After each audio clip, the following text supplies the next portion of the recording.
विद्यार्थी मित्रांनो, आज आपण मुंबई महानगरपालिका या अंतर्गत येणाऱ्या जे कर निर्धारण व संकलन खाते आहे त्या अंतर्गत ज्या पदांची भरती आहे त्या पदांची भरतीची नवीन जाहिरात आलेली आहे, ज्याची पदसंख्या 178 पदे आलेली आहेत, मंजूर झालेली आहेत.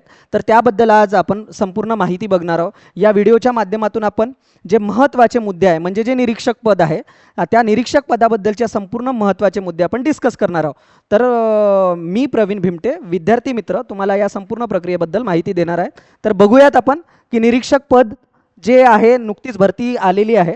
तर ते बृहमुंबई महानगरपालिका कर निर्धारण खात्याअंतर्गत जसं मी बोललो, पदाचे नाव निरीक्षक असणार आहे.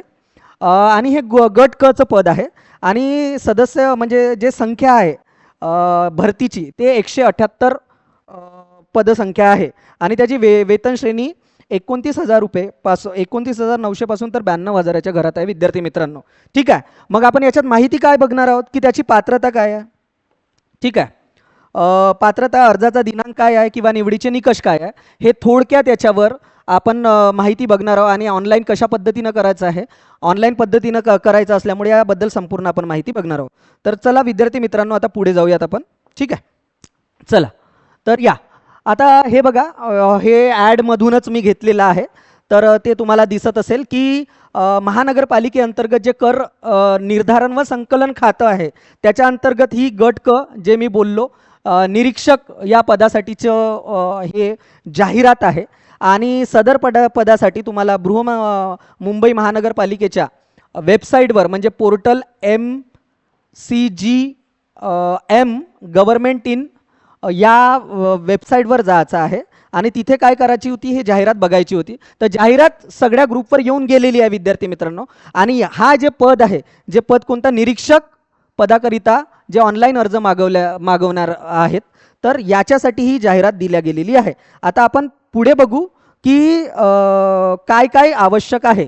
तर महत्त्वाची गोष्ट म्हणजे ज्या अद्याप प्रत्येक स्पर्धा परीक्षासाठी विद्यार्थ्यांनी असलेल्या म्हणजे उमेदवार जो आहे त्याच्याकडे वैध ईमेल ID असणे आवश्यक आहे. म्हणजे ईमेलच्या माध्यमातून तुमचं रजिस्ट्रेशन होत असावं, कदाचित ते तुम्हाला फॉर्म भरताना लक्षातच येईल. ठीक आहे, आणि ऑनलाईन पद्धतीने काय करायचं आहे, तुम्हाला फॉर्म भरायचा आहे. तर पुढे जाऊ, पद कोणतं आहे बघा, निरीक्षक हे पद आहे. पदाचं नाव निरीक्षक. मी पहिल्याच साईडवर त्याच्या म्हणजे वेतन श्रेणी किती आहे त्याबद्दल आपण बोललो होतो. आणि पदाची संख्या किती आहे, तर 178 आहे पदाची संख्या. आणि गट क चं पद आहे, पण एकदम प्रतिष्ठित पद आहे आणि बरेच विद्यार्थी या परीक्षेसाठी फॉर्म भरणार आहेत. मी स्वतः पण फॉर्म भरेल कारण मी विद्यार्थी आहे. तर आपण पुढे जाऊयात की काय आहे त्याची म्हणजे पूर्ण माहिती.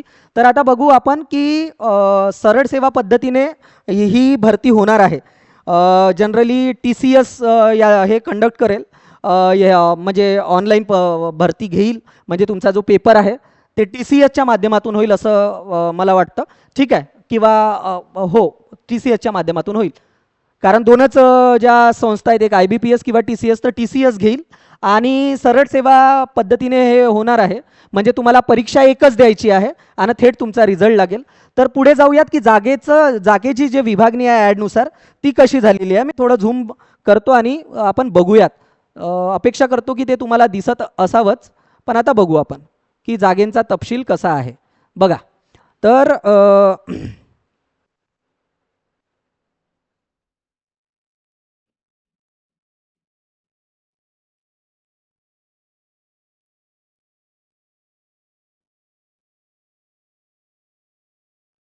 ठीक आहे, तर बघा आता प्रॉपर दिसत असेल तुम्हाला. ठीक आहे, येऊ आपण की एकूण पदक किती आहेत. म्हणजे हे आपण कास्ट वाईज किंवा कॅटेगरी वाईज सगळं बघणार आहोत, कॅटेगरी वाईज. तर बघा, अनुसूचित जाती म्हणजे अजा याच्यामध्ये एकूण भरावयाची पदे किती आहेत ते आपण बघणार आहोत अनुसूचित जातीमध्ये. तर तिथून एकूण 11 पदे भरायची आहे. याच्यामध्ये किती, एकूण 11 पदं भरायची आहे. एक मिनटं विद्यार्थी मित्रांनो. ठीक आहे, तर एकूण पदं किती भरायची आपल्याला, त्याचे अनुसूचित जातीचे एकूण 11 पदं आहेत. सर्वसाधारण 11 पदं आहेत म्हणजे अनुसूचित जातीचे संपूर्ण पदे. मग त्याच्यात महिलासाठी किती आहेत किंवा पुरुष. आता इथे तुम्हाला सर्वसाधारण गट दिसत असेल, तर याच्यात 3 सर्वसाधारण म्हणजे पुरुष आणि पुरुषा इतके मार्क घेणाऱ्या ज्या स्त्री किंवा महिला किंवा पुरुष याच्यामध्ये सर्वसाधारणमध्ये येतात. म्हणजे ह्या सर्वसाधारण पदे आहेत. अनुसूचित जातीमधले तुम्ही ओपनचे पदे विचार करू शकता त्यांना. तर त्याच्यामध्ये मग याच्यामध्ये कोण म्हणजे महिला आणि पुरुष दोनही कन्सिडर होतं. त्याची 3 पदे आहेत. त्याच्यानंतर महिलांची म्हणजे याच्यामध्ये तुम्ही नाही जाऊ शकत किंवा पुरुष नाही जाऊ शकत. हे स्पेशल पदं 3 पदं आहेत. त्याच्यानंतर माजी सैनिकाचे 2 पदे आहेत, कारण यांना माजी सैनिकांना प्रत्येक ॲडमध्ये जवळपास 15% आरक्षण असतं. 10 ते 15 पण 15 असतं. ठीक आहे. तर माजी सैनिकांचे 2 पदं आहेत, म्हणजे चांगले पद आहेत. माजी सैनिकांसाठी चांगली संधी आहे. प्रकल्पग्रस्त जे विद्यार्थी असतील त्यांचं 1 पद आहे आणि भूकंपग्रस्तांना नाही आहे. ठीक आहे. खेळाडूला 1 पद आहे आणि अंशकालीन पदवीधर जे सुशिक्षित बेरोजगार आहेत, याच्या पूर्वी त्यांनी काम केलं असेल त्यांना 10% आरक्षण आहे. हे बघा, इथं माजी सैनिकासाठी 15% आरक्षण आहे. ठीक आहे. महिलांसाठी 30% आरक्षण आहे. म्हणून जवळपास 11 मधले त्याचं 30%च्या बरोबरचे 3 पदं महिलांना आलेले आहेत. तर एकूण असे किती पदं आहेत अनुसूचित जातीचे? 11 पदे आहेत विद्यार्थी मित्रांनो. तर हे याच्याबद्दल मी प्रामुख्याने इथे बोलील सगळ्या जातींविषयी, कारण सगळ्या प्रवर्गाविषयी, कारण हे महत्त्वाचं आहे. विद्यार्थ्यांना हे माहिती नसतं का आपले पदं किती आहेत. तर अनुसूचित जातीचं आपण बघितलं. आता आपण अनुसूचित जमात म्हणजे शेड्यूल ट्राईबबद्दल आपण बघू. त्यांची एकूण जे पदे आहेत ते 3च पदं आहेत. म्हणजे शेड्यूल ट्राईबचे पदं जे पदसंख्या आहे ते याच्या अनुसूचित जातीच्या तुलनेत कमी आहे आणि त्याच्यापैकी 2 जागा सर्वसाधारण आहेत. म्हणजे याच्यामध्ये गुणवत्तेनुसार महिला आणि पुरुष जर सेम मार्क असतील किंवा जे हायेस्ट मार्क घेतील ते घेतील. त्याच्यानंतर महिलांसाठी 1 पद आहे आणि नंतर तुम्ही बघताय की सगळं नाही, माजी सैनिकाचं पद आहे ST मध्ये, प्रकल्पग्रस्त पण नाही, भूकंपग्रस्त पण नाही आहे, खेळाडू पण नाही, अंशकालीन पण नाही, या कॅटेगरीमध्ये पद नाही. फक्त महिला आणि पुरुष या संदर्भातलं पद आहे. पण त्याच्यातही जे माजी सैनिक आहेत यांचे किंवा जे इतर येतात त्यांच्यामध्ये पद नाही आहे. नंतर आहे विमुक्त जाती.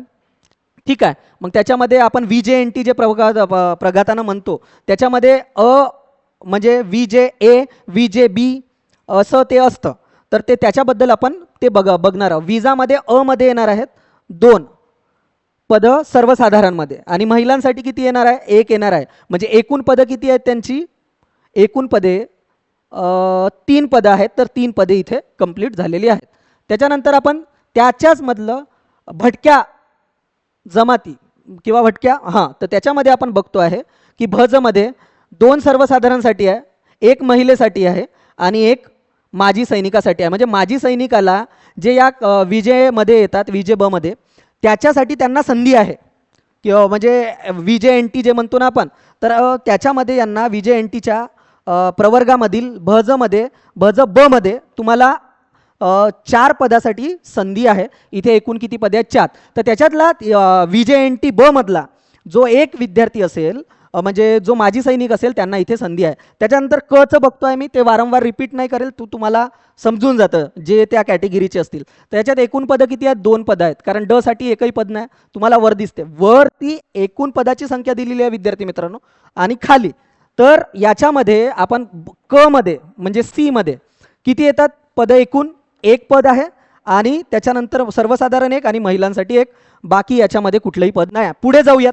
चला, ड मध्ये 0 आहे त्याच्यामुळे मी त्याच्यावर बोलणार नाही. पुढे जाऊ. इतर मागासवर्ग म्हणजे आता सगळ्यात महत्त्वाचा जो घटक आहे तो आहे इतर मागासवर्ग. त्यांच्या जागा 32 आहेत. छान, चांगल्या जागा आहेत. ठीक आहे. पॉप्युलेशनही जास्त आहे त्याच्यामुळे जागा 32 आहेत. तर त्या 32. तर त्याच्यानुसार आपण बघू की कुठे कुठे कशा कशा आहे. म्हणजे ह्या एकूण जागा आहेत, त्याच्यामध्ये मग ह्या कॅटेगरी आपण पाहतो. तर त्याच्यामध्ये आपण बघूयात की 9 जागा सर्वसाधारण जागा आहेत आणि महिलांच्या जागा तुम्ही विचार करा की 10 जागा आहेत. म्हणजे इतर मागास वर्गाच्या ज्या माझ्या भगिनी आहेत त्यांच्यासाठी एक सुवर्ण संधी आहे या निरीक्षक पदासाठी, बृहन्मुंबई महानगरपालिकेमध्ये निरीक्षक या पदासाठी. आणि तुम्ही सर्व इतर मागास वर्गाच्या ज्या मुली आहेत किंवा विद्यार्थिनी आहेत त्यांनी फॉर्म भरायला पाहिजे. एकूण ह्या 19 जागा झाल्या आणि आपल्याकडे 32चा आकडा आपल्याला कंप्लीट करायचा आहे. त्याच्यानंतर माजी सैनिकाच्या 5 आहेत. म्हणजे इतर मागास वर्गाच्या माजी सैनिकांसाठी पण ही काय आहे? सुवर्ण संधी आहे आणि त्यांनी या पदासाठी अर्ज करून काय भरायला पाहिजे? फॉर्म भरायला पाहिजे.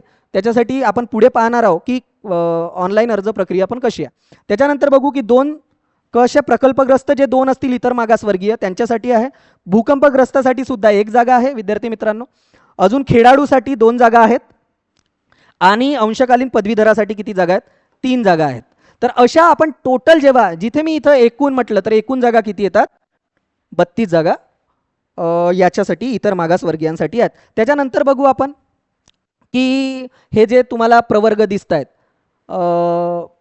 म्हणजे सामाजिक व शैक्षणिक मागास वर्ग, जो आता अलीकडे त्यांना आरक्षणाच्या घटकामध्ये आणल्या गेला आहे की सामाजिक आणि शैक्षणिकदृष्ट्या जो मागास वर्ग आहे त्यांच्यासाठी पण जे महाराष्ट्रात म्हणजे प्रामुख्यानं महाराष्ट्रामध्ये ज्या याच्यासाठी आंदोलन झालं, मी त्याच्यावर बोलणार नाही, आणि त्यांना अलीकडे आरक्षण दिलं गेलं, त्यांच्यासाठी आपण बघू की सामाजिक व शैक्षणिक मागासवर्गीय जे घटक आहेत त्यांच्यासाठी किती जागा आहेत, तर त्या 18% जागा आहेत. ठीक आहे. तर ह्या जागा 18 जागा म्हणजे 18% नाही, सॉरी 18 जागा आहेत एकूण. तर सर्वसाधारणमध्ये 6 जागा आहेत, महिलांसाठी 5 जागा आहेत. ठीक आहे. आणि माजी सैनिक जे आहेत त्यांच्यासाठी किती जागा आहेत, 3 जागा आहेत. याच्यामधल्या पण माजी सैनिकांसाठी एक चांगली संधी आहे की त्यांनी पण याच्यामध्ये पण ते लागू शकतात फॉर्म भरून. त्याच्यानंतर बघू आपण प्रकल्पग्रस्त, आणि त्याच्यानंतर खेळाडूची 1 जागा आहे. परत खेळाडूंना पण इथे जागा आहे, चांगली संधी, आणि अंशकालीनसाठी 2 जागा आहेत. अशा एकूण जागा आपण बघतोय की 18 जागा आहेत. त्याच्यानंतरचा हा आ दु घ प्रवर्ग आहे. ठीक आहे. याच्यासाठी थोडं मला याच्याबद्दल बघावं लागेल, पण असा जो प्रवर्ग आहे ज्यांना या प्रवर्गाबद्दल त्यांना माहीत असेल, या घटकामध्ये जे आर्थिकदृष्ट्या जे वीकर सेक्शन आहे किंवा आर्थिकदृष्ट्या जे घटक आहे ज्याला EWS म्हणतो आपण, असा जो घटक आहे आर्थिकदृष्ट्या मागास, हा जो घटक आहे म्हणजे यांना 10% देशामध्ये आरक्षण दिलं गेलं होतं. तर असा जो घटक आहे त्यांच्यासाठी पण जागा आहे त्याच्यामध्ये आर्थिकदृष्ट्या मागाससाठी. हा घटक वेगळा, हा मराठा आणि जो कुणबी घटक आहे ज्यांना अलीकडे जो आरक्षण दिलं गेलं प्रामुख्याने महाराष्ट्रामध्ये, तो घटक. आणि हा संपूर्ण देश पातळीवर जो हे आहे, तर हा महाराष्ट्रात पण असा घटक असेल. तर त्यांच्यासाठी एकूण जागा किती आहेत याच्यामध्ये विद्यार्थी मित्रांनो, 6 जागा आहेत. किती? सर्वसाधारण 6 जागा. एकूण जागा आहेत 18. एकूण जागा किती आहेत? 18 आहे. म्हणजे सामाजिक व शैक्षणिक मागास वर्ग याच्यासाठी पण 18, आणि आर्थिकदृष्ट्या मागास घटक जो आहे याच्यासाठी पण किती आहे? 18 जागा आहेत. तर 6 जागा कोणासाठी? सर्वसाधारण, ज्याच्यामध्ये सगळे खेळू शकतात. त्याच्यानंतर महिला साठी 5 जागा आहेत, चांगल्या जागा आहेत. त्याच्यानंतर माजी सैनिकासाठी 3 जागा आहेत, प्रकल्पग्रस्तासाठी 1 आहे, त्याच्यानंतर खेळाडूसाठी 1 आहे विद्यार्थी मित्रांनो, अंशकालीनसाठी 2 आहेत, आणि एकूण जागा आहेत 18. हे आपण पाहिलं. त्याच्यानंतर आहे खुला म्हणजे ओपनचा प्रवर्ग म्हणतो. हे सगळे प्रवर्ग जे मी आता ज्या प्रवर्गाबद्दल बोललो, हे आरक्षित घटक म्हणजे म्हणू शकतो त्याला, आरक्षणातून लाभ घेणार आहे. मग संपूर्ण जे ओपनमधून काही ओपनचा घटक आहे आणि संपूर्ण काही विद्यार्थी ओपनमधून फॉर्म भरतात, तर त्यांच्या जागा किती आहेत? त्यांच्या सर्वाधिक जागा म्हणजे एकूण 87 जागा आहे. तर मग सर हा टक्का आपल्याला कमी दिसतो ना, 87 जागा, कारण महाराष्ट्रामध्ये 50%च्या जवळपास 50% अप टू म्हणजे जास्तीचं 1% किंवा नाही का, तर अबो म्हणजे कमी जास्त 50%च्या घरात 51%च्या घरात आरक्षण आहे. त्याच्यामुळं ह्या जास्तीच्या जागा इकडे ओपनमध्ये आपल्याला दिसतात. पुढे जाऊयात की खुल्यामध्ये सर्वसाधारण मग किती आहेत? 29 जागा आहेत. तर तुम्ही ओपनमधून पण फॉर्म भरू शकता, परंतु जे कॅटेगरीमध्ये आहेत विद्यार्थी त्यांनी ओपनमधून जाण्याऐवजी कॅटेगरीतून फॉर्म भरा. जर तुम्हाला ओपन इतके मार्क्स मिळाले तर तुम्ही साहजिकच ओपनमधून कन्सिडर तुमचं पदनिश्चिती केली जाते. त्याच्यामुळे म्हणजे तुम्ही ओपनमधून जर थेट फॉर्म भराल आणि कॅटेगरीमधून फॉर्म नाही भराल तर कॅटेगरीच्या पदांसाठी तुम्ही मुकाल, म्हणजे त्याच्यामधून मग तुम्ही कन्सिडर नाही होणार. पण जर तुम्ही आरक्षित घटकामधून फॉर्म भरला तर तुम्हाला ओपन एवढे मार्क्स असले तर तुम्ही ओपनसाठी कन्सिडर होता. त्याच्यानंतर म्हणजे सर्वसाधारण जागा, आपण आता त्या विषयावर येऊ. सर्वसाधारण जागा किती आहेत? 29 जागा आहे. त्याच्यानंतर महिलांसाठी 26 जागा आहेत. त्याच्यानंतर माजी सैनिकांसाठी किती जागा आहेत? 13 जागा, चांगल्या जागा आहेत ओपनसाठी. ओपनमधून पण माजी सैनिकांसाठी हे चांगली सुवर्ण संधी आहे. अजून प्रकल्पग्रस्ताच्या जागा 4 आहेत. त्याच्यानंतरच्या भूकंपग्रस्ताच्या जागा 2 आहेत, आणि नंतर खेळाडूच्या जागा किती आहेत? खेळाडू 4 जागा आहेत, आणि अंशकालीन पदवीधरांसाठी किती जागा आहेत? की 9 जागा आहेत. एकूण अशा ह्या जे 87 जागा बघितल्या त्या बघितल्या. ह्या संपूर्ण जागा मिळून याचं जे कॅल्क्युलेशन मी करतो आहे वर, तर त्या एकूण 178 म्हणजे 178 पदे आहेत. हे आपण आडवं बघितलं आणि हे उभं. ठीक आहे. तर बघा अशा पद्धतीनं जागेचं बायफर्केशन आहे. पुढे तुम्हाला अजून काही प्रश्न येतील तर तुम्ही कमेंटमध्ये मला विचारू शकता आणि त्याच्यानंतर आपण बघूया, पुढे जाऊया. व्हिडिओ भरपूर लांब होतो मग आणि मुलांना लांब व्हिडिओ आवडत नाही, त्याच्यामुळे आपण बघू की काय आहे. सरळ सेवेने आता 50% अर्ज भरल्या जाणार आहेत. त्याच्यापैकी 178 जागेबद्दल आपण बोलतो आहे. तर मग याची अर्हता काय आहे? अर्हता म्हणजे पात्रता. अर्हता म्हणजे पात्रता. तर आपण बघूयात की आता पात्रता काय आहे याची. ठीक आहे. उमेदवारा कोणत्याही शाखेतील मान्यताप्राप्त विद्यापीठाची पदवी असावी.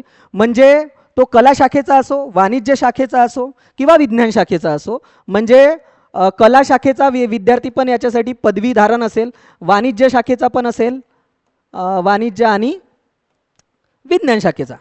तर या तिन्ही शाखेचा केवळ पदवीधर आणि पदवीमध्ये कुठलीही पर्सेंटेजची म्हणजे टक्केवारीची अट नाही आहे. त्याच्यामुळे तुम्ही पदवीधर असणं किमान आवश्यक आहे. हे पहिली अट आहे. दुसरी, माध्यमिक शालांत प्रमाणपत्र किंवा तत्सम उच्चतम परीक्षेचे 100 गुणांच्या मराठी विषय हा काय आहे? कंपल्सरी तुम्हाला असला पाहिजे. म्हणजे जे तुम्ही माध्यमिक शिक्षण घेता म्हणजे SSC बद्दल इथं बोलल्या जात आहे. स्टेट बोर्ड म्हणजे 10वी बद्दल आपण म्हणू, 10th. तर 10 क्लासमध्ये तुम्ही मराठीचा 100 मार्काचा विषय घेऊन पास झालेले असावे, ही पात्रता आहे. ज्यांचा मराठी विषय नव्हता 100 मार्कासाठी ते म्हणजे अपात्र असतील. याच्यासाठी हे अर्हता किंवा पात्रता आहे. त्याच्यानंतर तिसरा मुद्दा, मी हे संपूर्ण वाचणार नाही, की तुम्हाला माहीत आहे जे संगणक प्रमाणपत्र इथं प्रामुख्यानं मी त्याच्यावर हे करतो की इथे काय आहे, नियुक्तीच्या वेळी संगणक हाताळणी वापरण्याबाबत मान्यता असलेला अभ्यासक्रम. मग ते प्रमाणपत्र MSCIT म्हणजे MSCIT असेल तर मग तुम्हाला काही चिंतेचा विषयच नाही आहे. MSCIT असेल, त्या व्यतिरिक्त MSCIT नसेल तर हे जे सगळे प्राधिकरण आहेत म्हणजे CCC किंवा याच्या म्हणजे जे पर्सेंटेजचं आहे म्हणजे तो O स्तरावर असावं की A स्तरावर, B स्तरावर किंवा C स्तरावर असं त्याचे मार्किंग ते असतं किंवा ग्रेडेशन असतं ते असावं. त्याच्यावर C स्तरापर्यंत चालेल, तो पास झालेला असावा. पण त्याच्यावर प्रमाणपत्र असणं त्याच्याकडे आवश्यक आहे. संगणकाचं म्हणजे संगणक साक्षर तो विद्यार्थी असणं अत्यंत आवश्यक आहे. परंतु ते नुकतंच आताच पाहिजे का याच्याबद्दल थोडं महत्त्वाचं आहे, त्याच्याबद्दल मी बोलतो. तथापि म्हणजे त्यांना काय करा, संगणक हाताळणीचं वापरण्याबाबत मान्यता दिलेला अभ्यासक्रम पूर्ण केलेला असावा असं म्हटलं जात आहे. तथापि इथून तथापिपासून सुरू होते महत्त्वाचं. बघा, नियुक्तीच्या वेळी उमेदवाराजवळ सदर प्रमाणपत्र नसल्यास नियुक्तीच्या दिनांकापासून 2 वर्षाच्या आत प्रमाणपत्र सादर करणं काय आहे? आवश्यक आहे. म्हणजे सध्या जर तुमच्याकडे प्रमाणपत्र नसेल MSCITचं, असे पण मित्र आहेत माझे काही ज्याच्याकडे MSCITचं प्रमाणपत्र अद्याप नाही आहे, असेही विद्यार्थी आहेत. आणि जनरली जे हे असतात म्हणजे कोण, जे मी आता बोललो माजी सैनिक, तर माजी सैनिक लवकर लागतात, नोकरीवर जातात आणि ते MSCIT वगैरे करत नाही. तर कदाचित त्या दृष्टिकोनातून सुद्धा ही सूट दिलेली असावी. तर तुमच्याकडे सध्या जर संगणक प्रमाणपत्र नसेल तरी तुम्ही फॉर्म भरू शकता. परंतु इथे काय म्हटलं आहे त्याच्याबद्दल आपण बघू की नियुक्तीच्या दिनांकापासून म्हणजे ज्या दिवशी तुमची नियुक्ती होईल, तुम्ही तुमच्या नोकरीसाठी पास झाल्यानंतर तुम्हाला जेव्हा जॉईनिंग मिळेल तर तुमचा तो दिनांक आहे त्याच्या 2 वर्षाच्या आत सदर प्रमाणपत्र तुम्हाला काय करावं लागेल? द्यावं लागेल, नाही तर तुमची सेवा रद्द करण्यात येईल. म्हणजे 2 वर्षाचा कालावधी तुम्हाला संगणक प्रमाणपत्र देण्यासाठी घेतलेला आहे. विद्यार्थी मित्रांनो, ॲडमधल्या काही महत्त्वाच्याच गोष्टीबद्दल मी इथे बोलत आहे, हे तुम्हाला लक्षात घ्यायचं आहे. त्याच्यानंतर उमेदवाराजवळ मराठी इंग्रजी टंकलेखनाचे 30% शब्द प्रति मिनिट वेगाने शासनाचे व्यावसायिक प्रमाणपत्र असावे. म्हणजे टायपिंग म्हणतो आपण, टायपिंग मराठी आणि इंग्रजीचं, मराठी व इंग्रजी प्रतिशब्द काय आहे? 30 मिनिट प्रतिशब्दचं तुम्हाला इथं किंवा नाही दिला आहे, उमेदवाराजवळ मराठी व इंग्रजी. त्याच्यामुळं मी याच्यामध्ये हे विद्यार्थी मित्रांवर सोडतो की म्हणजे फॉर्म भरताना ते कंपल्सरी मागतात का? दोघांपैकी एक बद्दल नाही बोलल्या गेलेलं आहे. उमेदवाराजवळ मराठी व इंग्रजी टंकलेखकाचे प्रत्येकी म्हणजे दोघाचेही, कोणाचे? मराठीचं आणि इंग्रजी टंकलेखनाचं फक्त 30ची स्पीड मागितली आहे विद्यार्थी मित्रांनो. म्हणजे 30 शब्द प्रति मिनिट वेगाचे. ह्या तुमच्या प्रमुख पात्रता आहे. किमान एवढ्या पात्रता ज्याच्याकडे आहेत म्हणजे तुमच्या अद्याप MSCITचं किंवा संगणक हाताळणी किंवा संगणक वापराबाबतचं प्रमाणपत्र नसेल तरी चालतं, परंतु टायपिंगचं प्रमाणपत्र असणं कंपल्सरी आहे. जर ते आता नसेल तर तुम्ही फॉर्म भरू शकणार नाही, कारण त्याच्याबद्दल इथे कुठेही वाच्यता केली गेलेली नाही. पुढे जाऊयात आपण. चला, तरी पण एखादी मुद्दा माझ्या बोलण्यातून सुटला तर तुम्ही कमेंट करा मला, मी त्यावर तुम्हाला मार्गदर्शन करेल. आता माझे अनेक मित्र ज्यांनी टायपिंग नाही केली अद्याप, ते या वर्षी खूप पश्चाताप करतायत, कारण बऱ्याच टायपिंगच्या भरती येऊन गेल्या आहेत आणि ज्यांनी केलं ते खरंच भाग्यवान आहेत की यावर्षी बऱ्याच टायपिंग. आता निरीक्षक सारखं हे पद कर निर्धारणमधलं, ज्याच्यासाठी टायपिंग तर तुम्हाला आपल्याला कंपल्सरी आहे. पुढे जाऊयात. मी थोडं तुम्हाला दिसत नसेल आहे की दिसतच असेल अपेक्षा आहे, तरी पण मी झूम करतो. ठीक आहे, चालेल. चला,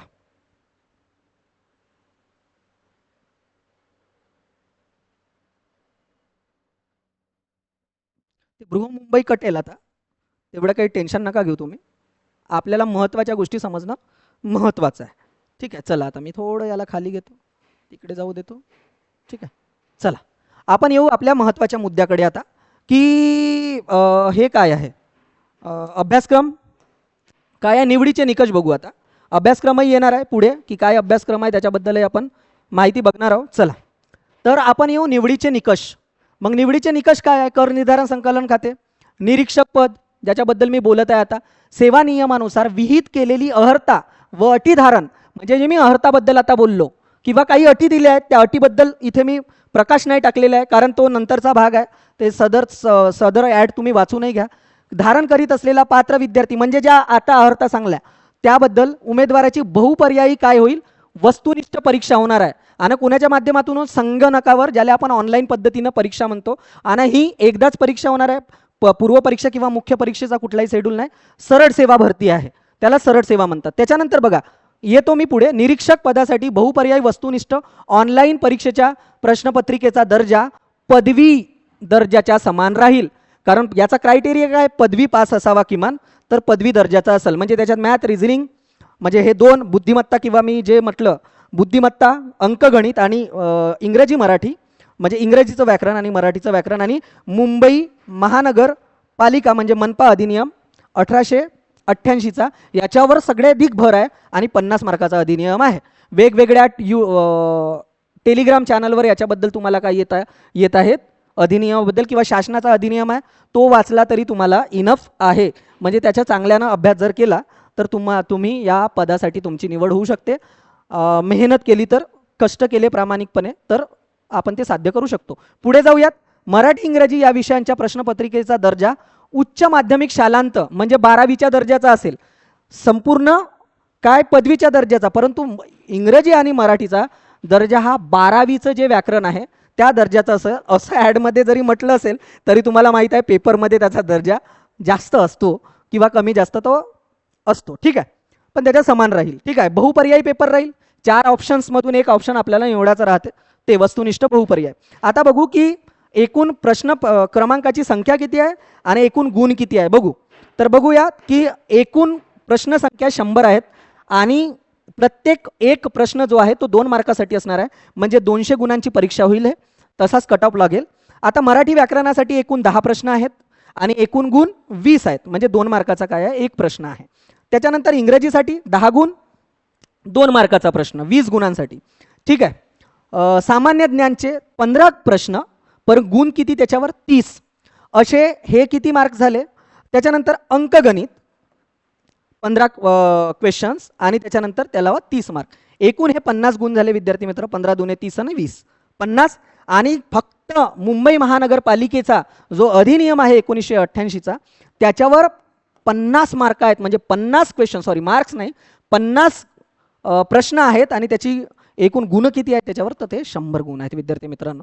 तर आणि तुम्हाला वेळ असणार आहे 2 तासाचा, म्हणजे 120 मिनिटाचा वेळ असणार आहे आणि त्या वेळेनुसार तुम्हाला हे झालं परीक्षेचं स्वरूप किंवा परीक्षा अशा पद्धतीनं तुमची होणार आहे. तर आता काही ज्या मुद्दे मी इथं झूम केलं होतं ते वर मी घेतो आणि तुम्हाला त्याच्याबद्दल सांगतो. इथे दिला आहे टिपमध्ये काही गोष्टी दिल्या आहेत विद्यार्थी मित्रांनो, त्या बघून घेऊयात आपण. ठीक आहे, चला या आपल्या विषयावर. ठीक आहे, तर बघा विद्यार्थी मित्रांनो, सामान्य ज्ञान या विषयाची प्रश्नपत्रिका बृहमुंबई महानगरपालिकेचा क्षेत्राचा भूगोल, ठीक आहे, सामाजिक इतिहास, त्याच्यानंतर हवामान, त्याच्यानंतर स्थानिक वैशिष्ट्ये, ठीक आहे, बृहमुंबई महानगरपालिकेचे विविध प्रकल्प प्रोजेक्ट जे आता जे पण असतील, जसं मी एक उदाहरण देतो, जसं JNPT आहे, म्हणजे तिथलं काय आहे, बंदर आहे जहाजांना हे करण्यासाठी. तर अशी जे विविध प्रकल्प आहेत तिथे किंवा आता जे प्रकल्प पार पाडत असतील त्याच्याबद्दल अर्थसंकल्प मुंबई महानगरपालिकेचा, ठीक आहे, वार्षिक महानगरपालिका प्राधिकारी ऑथॉरिटीज त्यांच्यावर सुद्धा प्रश्न येण्याची काय आहे, शक्यता आहे. त्याच्यामुळं तुम्हाला मुंबईविषयी खूप सखोल अभ्यास करायचा आहे. म्हणजे जसं मी भूगोलात, म्हणजे मी याच्याबद्दल बघितलं, जेव्हा आपण याचा इतिहास, म्हणजे आता आपण बघितलं सामाजिक किंवा याचा इतिहास, तर मुंबई महानगरपालिकेच्या इतिहासामधले जे मुंबई जे राज्य होतं, बरोबर आहे, पहिलं, मग द्विभाषिक राज्य झालं, नंतर महाराष्ट्र राज्य झालं. तर जे पहिले मुंबईचे बाळासाहेब खेर जे मुख्यमंत्री होते पहिले मुंबईचे, मी महाराष्ट्राचे नाही म्हटलं आहे, ठीक आहे. तर अशा गोष्टींवर प्रश्न येऊ शकतात. त्याच्याबद्दल जर काही पुढे लेक्चर घ्यायचं असलं तर मी घेईल. आता आपण पुढे जाऊयात, ठीक आहे. याच्याशी निगडीत प्रश्न अंतर्भूत असतील, इंग्रजी व्याकरणावर प्रश्न असतील, ठीक आहे, आणि ते इंग्रजी भाषेतूनच विचारले जातील, ऑबियस आहे. मराठी व्याकरणाचे प्रश्न असतील ऑनलाईन, मराठी भाषेतून विचारल्या जातील. सामान्य ज्ञान, अंकगणित, मुंबई महानगरपालिका अधिनियम यावर आधारित विषयांची ऑनलाईन परीक्षा मराठी तसे इंग्रजी, म्हणजे हे दोनही इंग्रजी माध्यमातून प्रश्न राहतील आणि मराठी माध्यमातून, परंतु मराठीचे आणि इंग्रजीचे केवळ त्याच माध्यमातून असणार आहेत, इंग्रजी किंवा मराठी, ठीक आहे. तर मुंबई महानगरपालिका अधिनियम 1988च्या कलमांवर प्रश्न येणार आहे आणि परिशिष्ट जो 1 आहे त्या महानगरपालिकेचा, त्याच्यावर सुद्धा काय येणार आहेत विद्यार्थी मित्रांनो, प्रश्न येणार आहेत. आणि मौखिक चाचणी, म्हणजे ज्याला आपण इंटरव्ह्यू वगैरे म्हणतो, तो इंटरव्ह्यू इथे नाही. मौखिक चाचणी सरळ सेवा असल्यामुळे तुम्हाला लेखी परीक्षेवरच तुमची निवड होणार आहे.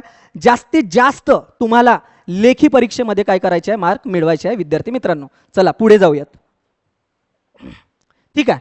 आता येऊ ऑनलाईन अर्ज मार्गदर्शन सूचना. मी इथं थोडं झूम करेल, जास्तीचं याच्यामध्ये जास्त गॅप आहे, ठीक आहे, स्पेस जास्त आहे, त्याच्यामुळे मी झूम करतो, ठीक आहे. चला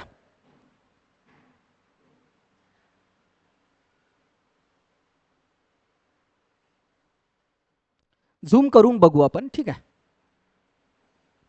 चला आता तुम्हाला दिसत असेल अशी अपेक्षा व्यक्त करतोय मी, ठीक आहे. संपूर्ण बोर्ड तुम्हाला कव्हर होईल आता, ठीक आहे. आता मी खाली येतो, चला.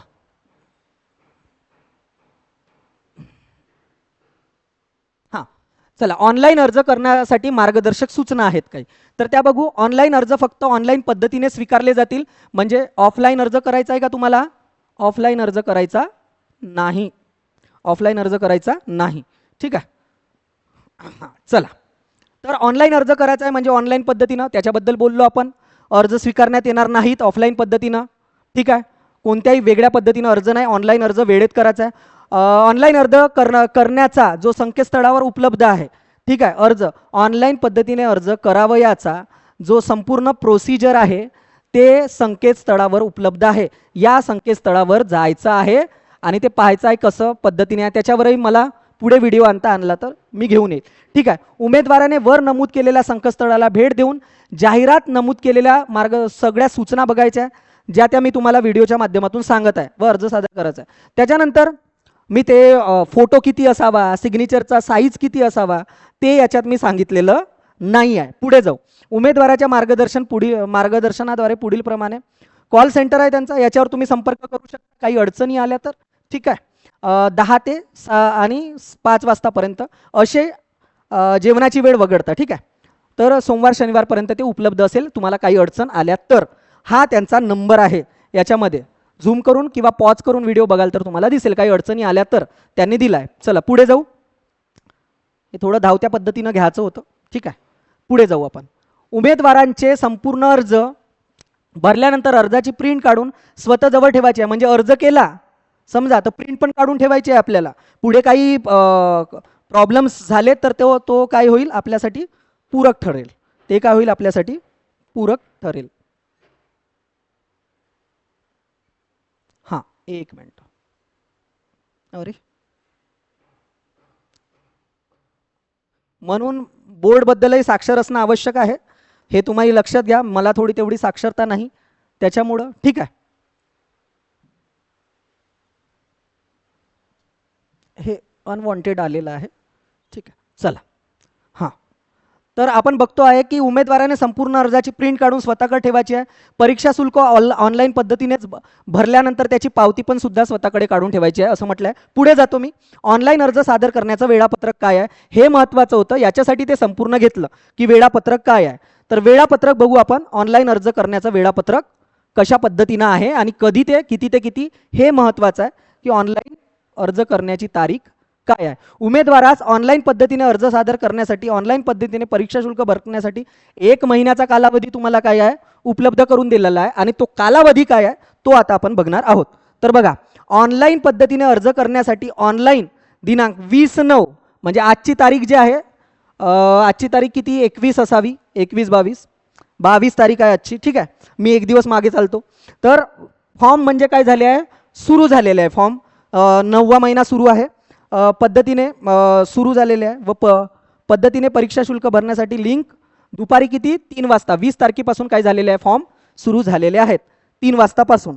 आणि आता कधीपर्यंत म्हणजे आता कोणत्याही वेळेत तुम्ही फॉर्म भरण्यासाठी तुम्हाला उपलब्ध आहे. पण शेवटची डेट काय असणार आहे ते बघू आपण. 19/10/2024 म्हणजे तुम्हाला बघा 20 आणि 19 1 महिन्याचा कालावधी आहे बरोबर. आणि ते रात्री 12 वाजतापर्यंत समजून जा, अप्रॉक्सिमेट रात्री 12 वाजता 19/10 पर्यंत तुम्हाला काय करायचं आहे फॉर्म भरायचा आहे परीक्षा शुल्का सहित. तर हे माहिती होती. तर डेट लक्षात घ्या 20/9 पासून तर 19/10 बरोबर आहे. 10व्या महिन्यामध्ये 19 तारखेपर्यंत 2024 पर्यंत फॉर्म भरून घ्यायचा आहे. तर ही इतकी माहिती खूप महत्त्वाची माहिती होती. परत मी मागे येतो आहे आणि मी तुम्हाला सांगतो आहे की हे डेट लक्षात घ्या की तारीख काय आहे फॉर्म भरण्याची. तर तारीख आहे 20 तारीख फॉर्म सुरू झालेले आहेत 9व्या महिन्यापासून आणि 19/10/2024 पर्यंत त्याची डेट असणार आहे. आपण याच्यामध्ये अर्हता काळजी कोणती घ्यायची फॉर्म भरताना ते अर्हता पाहिली, ऑनलाईन पद्धतीने फॉर्म भरायचा आहे ते बघितलं, विषय बघितले, त्याचं स्वरूप बघितलं की कसे कसे प्रश्न विचारणार आहेत, आरक्षण किती जागा आहे त्याबद्दल संपूर्ण माहिती बघितली विद्यार्थी मित्रांनो. या पलीकडेही तुमच्या काही अडचणी असतील तर तुम्ही मला कमेंट बॉक्समध्ये विचारू शकता तुमच्या अडचणी. आणि इतक्यामध्ये तुमचा फॉर्म होतो बऱ्यापैकी. पुढे अजून काही याच्याबद्दल विशेष माहिती सांगायची असली तर मी व्हिडिओच्या माध्यमातून तुमच्यासाठी उपलब्ध होईल. मी प्रवीण भिमटे, जसं तुम्हाला सांगितलं विद्यार्थी मित्र, इथे खाली नाव आहे ते खाली म्हणजे काय झालं झाकल्या गेलं आहे. तर मी प्रवीण भिमटे विद्यार्थी मित्र तुमच्यासाठी नेहमी वेगवेगळ्या व्हिडिओच्या माध्यमातून येत असतो, अनेक विषय आणत असतो. म्हणून माझ्या यूट्यूब चॅनलचं नामसुद्धा काय आहे विद्यार्थी मित्र आहे. आणि माझा व्हॉट्सअप पेज आहे, चॅनल आहे. ते चॅनल ही काय आहे त्याची लिंक आहे, पण ती लिंक मी तुम्हाला डिस्क्रिप्शनमध्ये देईल. ते डिस्क्रिप्शनमध्ये त्या लिंकला तुम्हाला जॉईन व्हायचं आहे. म्हणजे वेगवेगळे जे विषय येतील त्या विषयावर मी तुम्हाला काय करेल व्हिडिओ येईल, त्याची तुम्हाला नोटिफिकेशन तर येईलच चॅनलला सबस्क्राईब कराल तर, पण व्हिडिओज ग्रुप चॅनलवर पण येईल विद्यार्थी मित्रांनो.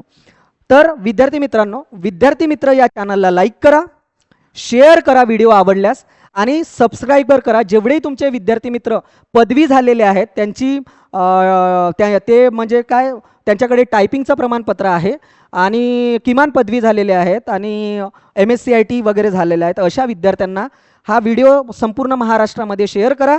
आवडल्यास लाईक करा, शेअर करा आणि चॅनलला विद्यार्थी मित्रांनो सबस्क्राईब करा. पुढे महत्त्वाचेच विषय मी तुमच्यापर्यंत विद्यार्थी मित्र म्हणून घेऊन येईल. धन्यवाद.